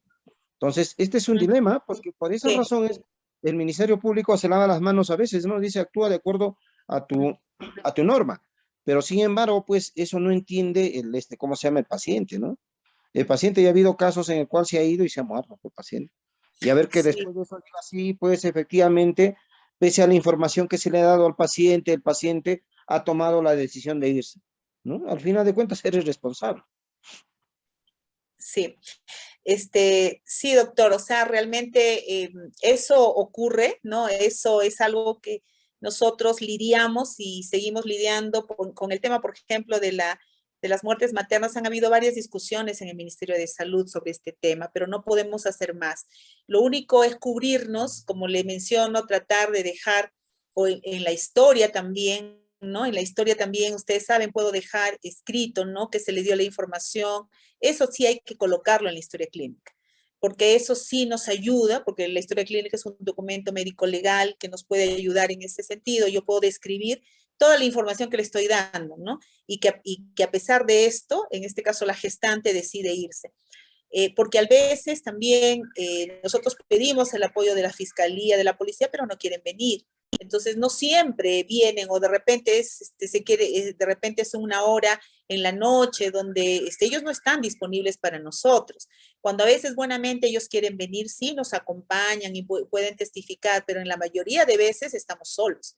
Entonces lo único que podemos hacer es registrar en la historia clínica, dejar constancia, ¿no?, de que hemos dado la información. Y también de repente ahí, en algunos casos yo vi en algunas instituciones que hacen ahí como, digamos, como un consentimiento informado, más o menos ahí donde yo coloco que se le dio la información, y firma y pone huella, etcétera, ¿no? Eso es lo único que puede atenuar todos estos temas que son, digamos, creo que ahí todavía, como repito, hay unos vacíos en la norma, ¿no? Vacíos, pero eso es lo que nos ayuda a deslindar responsabilidades, ¿no? Eso es lo que nos ayuda.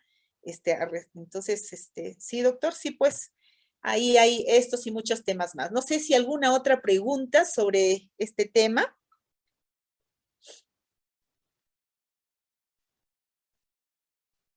No sé, todo está claro. Es un tema bien bonito, el tema ético, de verdad. Y yo creo que si queremos un país diferente, de repente ya no necesariamente para nosotros, porque así como vemos el país, pero para nuestros hijos, tenemos que empezar a trabajar con ellos, ¿no? Para que ellos construyan un país, instituciones más éticas, ¿no? Que es lo que necesita el país. Miren, luego yo quería presentar acá tengo un video que también les puedo dejar, que habla sobre todo este tema de la ética en la gestión pública, que es importante, el código de ética, pero no sé, María Eugenia, si tendremos tiempo, porque de aquí tenemos que tomar el pretest. No sé, María Eugenia, ¿me ayudas? Y luego creo que hay una clausura. Sí, podemos presentar el video hablando y dejamos un minuto adicionales para el póster. Ok, sí. Entonces, sí, adelante. Sí, decía que sí, efectivamente que veamos el video y inmediato tomamos el post-test y terminamos con la clausura. Ya, excelente. Gracias, entonces, Rocío. Yo creo que vamos a colocar el video que nos va a aclarar también algunos temas importantes y luego ya nos preparamos para el post-test. A ver, María Eugenia, adelante, por favor. Ley número 27815, el cual se divide en 4 capítulos. Capítulo 1 de la función pública. Capítulo 2. Principios y deberes éticos del servidor público. Capítulo 3. Prohibiciones éticas del servidor público. Capítulo 4. Incentivos, sanciones y procedimientos. Capítulo 1 de la función pública. ¿Qué es la ética? Actuar honestamente, comportarse apropiadamente, tomar decisiones correctas. ¿Qué es la función pública? Actividad temporal o permanente, remunerada u honoraria, realizada por una persona en la administración pública. ¿Cuáles son los fines de la función pública? Servir a la nación de acuerdo a la Constitución política en forma eficiente, atendiendo a los ciudadanos con un adecuado uso de los recursos públicos. ¿Quién es el empleado público? Se considera como empleado público a todo funcionario o servidor de las entidades de la administración pública, en cualquiera de los niveles jerárquicos, sea este contratado, nombrado, designado,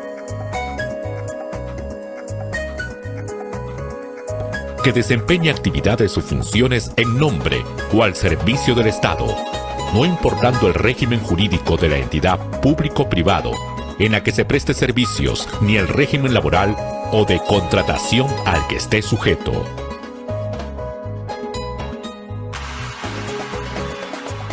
Todo funcionario público debe conocer, aplicar y cumplir el presente Código de Ética.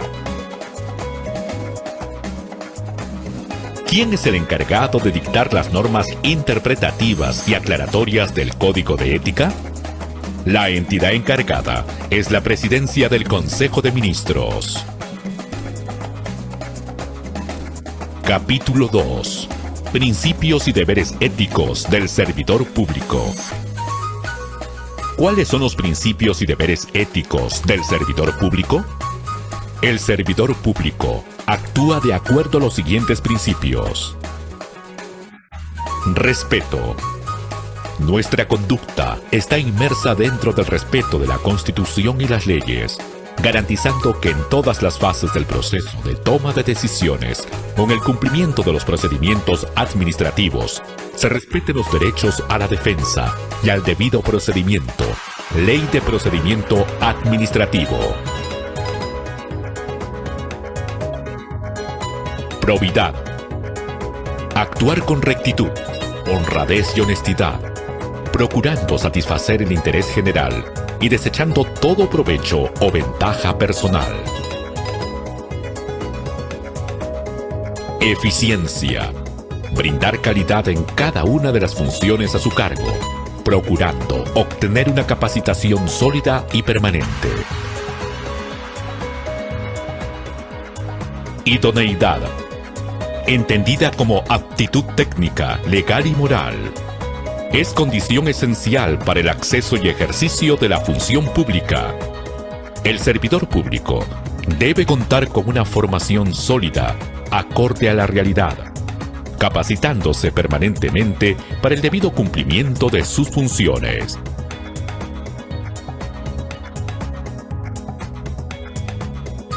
Veracidad. Se expresa con autenticidad y en las relaciones funcionales con todos los miembros de su institución y con la ciudadanía, y contribuye al esclarecimiento de los hechos. Lealtad y obediencia. Actuar con fidelidad y solidaridad hacia todos los miembros de su institución, cumpliendo las órdenes que le imparte el superior jerárquico competente, en la medida que reúnan las formalidades del caso y tengan por objeto la realización de actos de servicios que se vinculen con las funciones a su cargo, salvo los supuestos de arbitrariedad o ilegalidad manifiesta, las que deberá poner en conocimiento del superior jerárquico de su institución.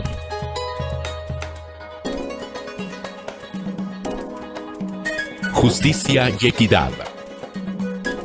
Permanente disposición para el cumplimiento de sus funciones, otorgando a cada uno lo que le es debido, actuando con equidad en sus relaciones con el Estado, con el administrado, con sus superiores, con sus subordinados y con la ciudadanía en general.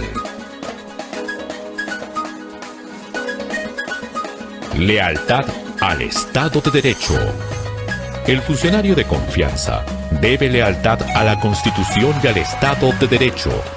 Ocupar cargo de confianza en el régimen de facto es causal de cese automático e inmediato de la función pública. El servidor público tiene los siguientes deberes. Neutralidad. Debe actuar con absoluta imparcialidad política, económica o de cualquier otra índole en el desempeño de sus funciones, demostrando independencia a sus vinculaciones con personas, partidos políticos o instituciones. Transparencia. Debe ejecutar los actos del servicio de manera transparente. Ello implica que dichos actos tienen en principio carácter público y son accesibles al conocimiento de toda persona, natural o jurídica. El servidor público debe de brindar y facilitar información fidedigna, completa y oportuna.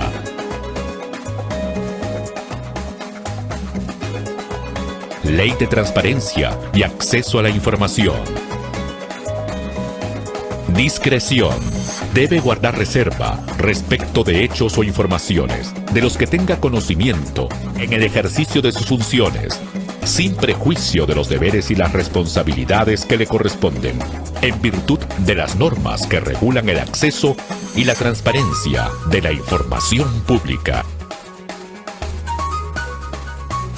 Ejercicio adecuado del cargo. Con motivo o en ocasión del ejercicio de sus funciones, el servidor público no debe adoptar represalia de ningún tipo o ejercer coacción, imposición, violencia alguna contra otros servidores públicos u otras personas.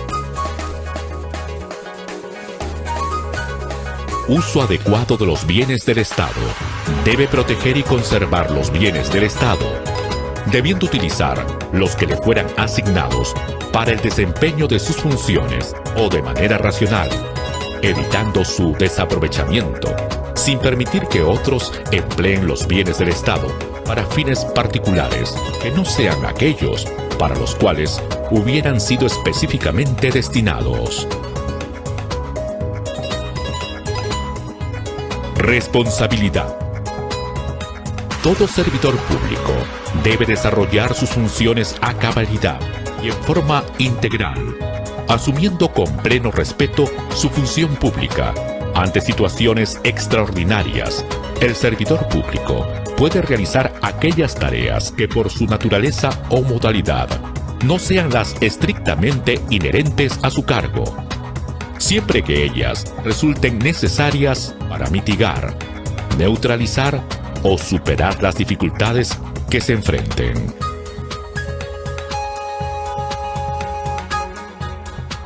Capítulo 3. Prohibiciones éticas del servidor público. El servidor público está prohibido de mantener intereses de conflicto, mantener relaciones o aceptar situaciones en cuyo contexto sus intereses personales, laborales, económicos o financieros pudieran estar en conflicto con el cumplimiento de los deberes y funciones a su cargo. Obtener ventajas indebidas. Obtener beneficios o ventajas indebidas, para sí o para otros, mediante el uso de su cargo, autoridad, influencia o apariencia de influencia. Realizar actividades de proselitismo político, difusión, publicidad, campaña política a través de la utilización de sus funciones o por medio de la utilización de infraestructura, bienes o recursos públicos, ya sea a favor o en contra de partidos u organizaciones políticas o candidatos. Hacer mal uso de información privilegiada. Participar en transacciones u operaciones financieras utilizando información privilegiada de la entidad a la que pertenece o que pudiera tener acceso a ella por su condición o ejercicio del cargo que desempeña, ni debe permitir el uso impropio de dicha información para el beneficio de algún interés. Presionar, amenazar y o acosar. Ejercer presiones, amenazas o acoso sexual contra otros servidores públicos o subordinados que puedan afectar la dignidad de la persona o inducir a la realización de acciones dolosas. Capítulo 4. Incentivos, sanciones y procedimientos. El órgano de la alta dirección de cada entidad pública ejecuta en la institución de su competencia las medidas para promover la cultura de probidad, transparencia, justicia y servicio público establecida en el presente Código de Ética.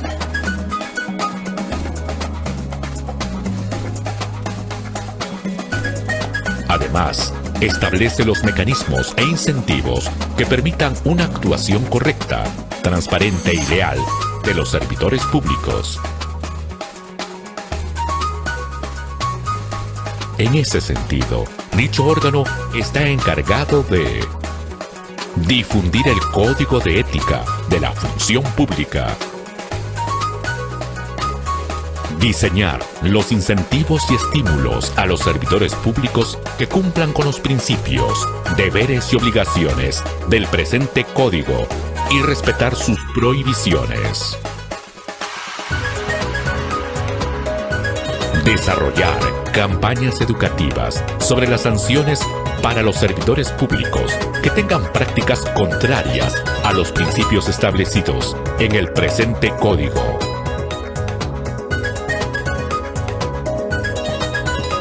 Sancionar la transgresión de los principios y deberes establecidos en el capítulo 2 y de las prohibiciones señaladas en el capítulo 3 de la presente ley se considera infracción al presente código, generándose responsabilidad pasible de sanción.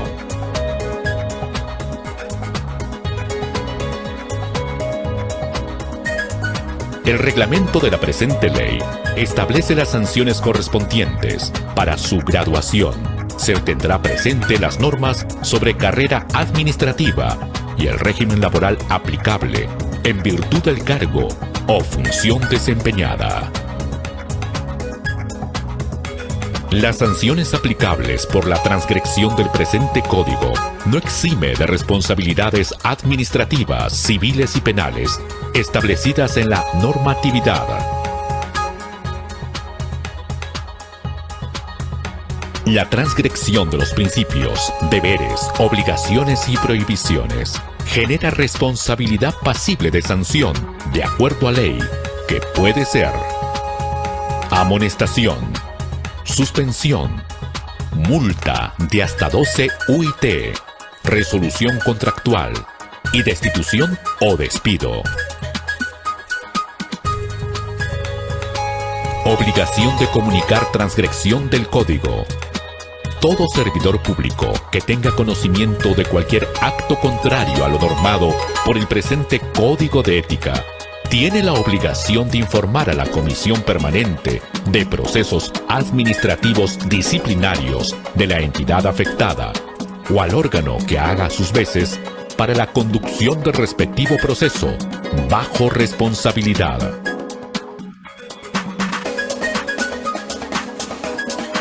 Procedimiento. Las entidades públicas aplicarán, contando con opinión jurídica previa, la correspondiente sanción de acuerdo al reglamento de la presente ley, al decreto legislativo número 276 y su reglamento, cuando corresponda, y a sus normas internas.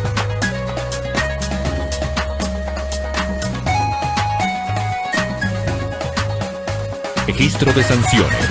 El Registro Nacional de Sanciones de Destitución y Despido, establecido en el artículo 242 de la Ley de Procedimiento Administrativo General, Ley número 27444, donde se anotarán las sanciones producidas por la transgresión del presente código.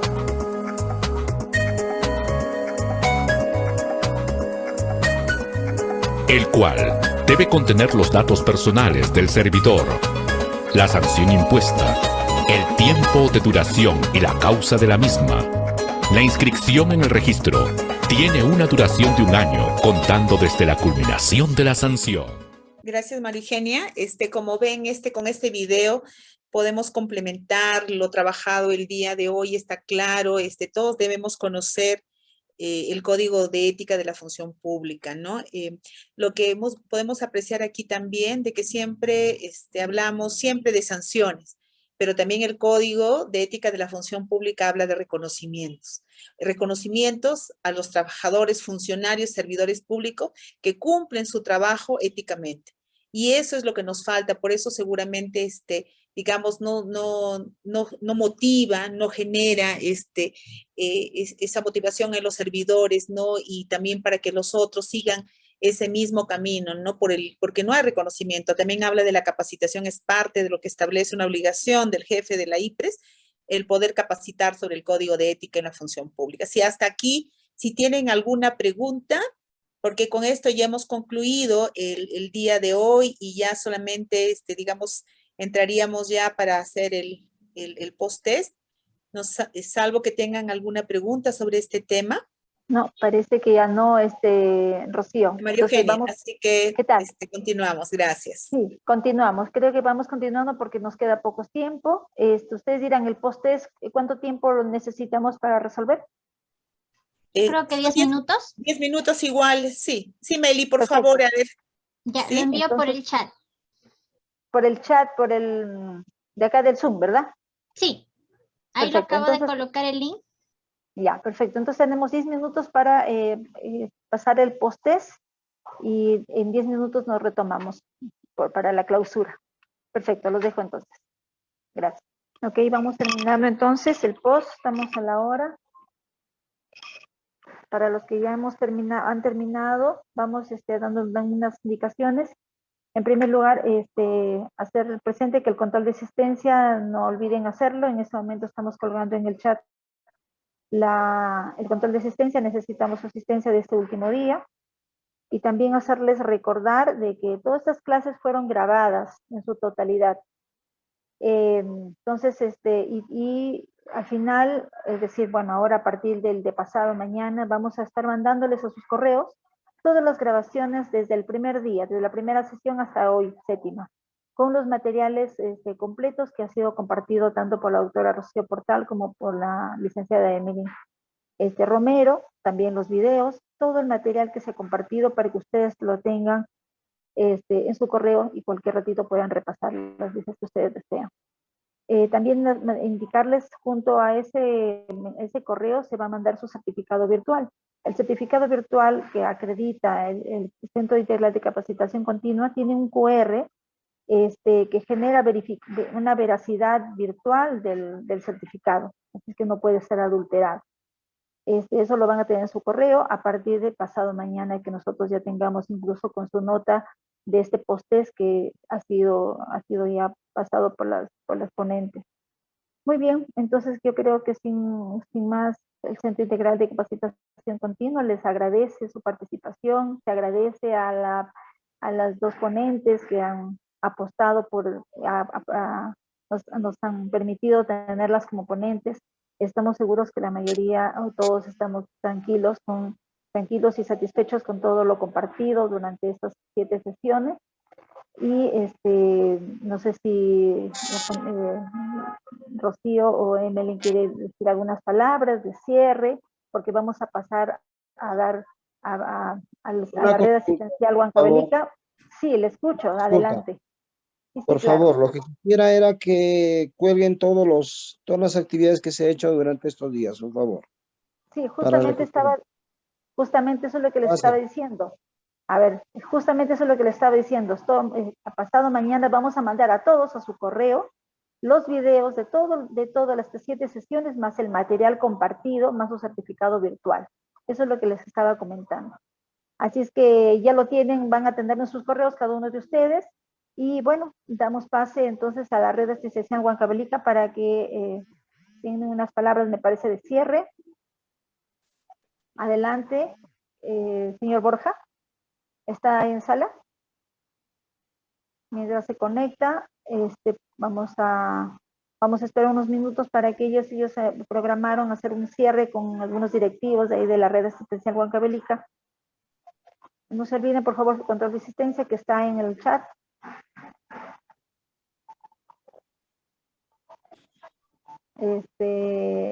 Doctora Rocío Portal, de repente algunas palabras de cierre, de términos, y adelante, por favor. Gracias. Bueno, muchas gracias, María Eugenia, muchas gracias a los compañeros de trabajo, aún de salud en Huancavelica, pero somos de la misma familia de salud, colegas, nosotros seguramente Melina también lo indicará, estamos muy contentos de esta oportunidad de poder interactuar con ustedes porque nos permite compartir temas importantes para poder mejorar cada día la calidad de atención a los usuarios. Pero también agradecerles porque al interactuar con ustedes nos hacen revisar, nos hacen leer algunos temas, preguntar, hemos tenido que indagar en el Ministerio de Salud para poderles responder a ustedes sobre temas que tampoco lo lo teníamos, digamos, no lo teníamos bien claro, porque así es el conocimiento, o sea, no tenemos el conocimiento cada día, lo vamos generando, no lo sabemos todo. Hay temas todavía que seguramente nos falta por aprender, por mejorar, y ustedes nos han hecho también leer, nos han hecho indagar, como repito, ¿no? Entonces yo les agradezco, cada día aprendemos, cada vez que dictamos este tipo de cursos, aprendemos de todo el auditorio y fortalece nuestras capacidades, nuestras competencias. Muchísimas gracias, ya es el único departamento Huancavelica, el que me falta conocer. Por el trabajo he podido viajar a a todo el país. Me falta Huancavelica, algún día seguramente estaré por ahí en esta región tan bonita, con tanta gente cálida que sé que existe por ahí. Muchísimas gracias de verdad a todos y cada uno de ustedes. Gracias, María Eugenia, también por esta oportunidad. Muchas gracias. Gracias, Rocío, a ti también por todo lo compartido, y estoy segura que se han exigido y se han notado. Y todos van totalmente satisfechos. Le damos pase a la red Huancavelica, que ya está con nosotros el señor Borja. Borja, ¿le damos el pase? ¿Cómo está? ¿Qué tal? ¿Qué tal? En representación de la red Huancavelica, ¿verdad? ¿Cómo está? ¿Qué tal? Sí. Buenas tardes. Justo, adelante. Sí, muy buenas noches. Bueno, primero que nada, agradecer al Centro Integral de Capacitación Continua, ¿no? Por este curso virtual de auditoría de casos en salud, que ha sido un tema muy importante, y sobre todo rescatar la participación de los integrantes mismos de nuestra red asistencial, tanto del hospital como de periferia. Y realmente me ha dado mucho gusto, ¿no? De que el doctor Ospino, el doctor Carboyanqui, el doctor Marco Melchor, las licenciadas, ¿no? Entre ellas Mariela Velarde, la licenciada Danitza, la economista Sofía Soriano, entre otros que han participado, ¿no? Han participado muy activamente, y de verdad que esto nos satisface a nosotros porque es un tema bastante álgido para nosotros, el tener que implementar y de hacer de que las auditorías, tanto de calidad de registro, calidad de atención, auditorías de caso, se tengan que desarrollar dentro de nuestra institución. Entonces, para nosotros, de verdad, muy agradecidos por los temas que se han dado en todo este curso, ¿no? Agradecer a la doctora Rocío Portal, a la licenciada Evelyn Romero, ¿no? Quienes han estado trabajando con nosotros, y de verdad yo me quedo con la palabra que mencionaba al final la doctora, que decía que todos nosotros estamos al servicio del ciudadano, que todos nosotros debemos tener bastante ética como persona, ética como funcionarios, éticos como trabajadores, y que eso debemos llevarlos todos en el transcurso de toda nuestra vida profesional y nuestras acciones que realizamos nosotros como trabajadores de salud en nuestra institución. De verdad que estamos muy agradecidos, agradecemos a todo el equipo, agradecemos a los participantes también como red asistencial, y esperamos que muy prontamente no solamente hacer esta primera versión, tenemos más integrantes que a lo mejor por diversos motivos no han participado ahora, pero queremos que esto continúe y hacer una segunda versión hasta terminar de completar a lo mejor las personas que nos interesa que estén empapadas del tema para poder trabajar adecuadamente. Es importante para nosotros, ¿no? El que se haga este tipo de auditorías, y sobre todo que se sistematice luego para analizar y hacer el seguimiento y las recomendaciones para hacer el cumplimiento de finalmente de todas las acciones que vayamos encontrando en estas auditorías, que para nosotros es muy, muy importante. Muchas gracias por todo, y a nombre de la Red Asistencial de Salud, de todos los compañeros de trabajo y de los funcionarios de nuestra red, damos por concluido este evento. Muchísimas gracias a ustedes. Gracias, Emma Poma, por sus palabras. Gracias también a ustedes, a todos. Así es que ya los vamos dejándolos. Un fuerte abrazo. Estamos a su disposición cuando ustedes lo desean, y el señor Borja tiene nuestro contacto. Un fuerte abrazo con cada uno de ustedes, y estamos para otra oportunidad. Hasta luego. Buenas tardes. Hasta luego. Gracias. Muchas gracias por todo. Buenas tardes. Buenas tardes con todos. Hasta luego. Chao, licenciada Romero. Gracias. Hasta luego. Hasta luego con todos. Muchas gracias.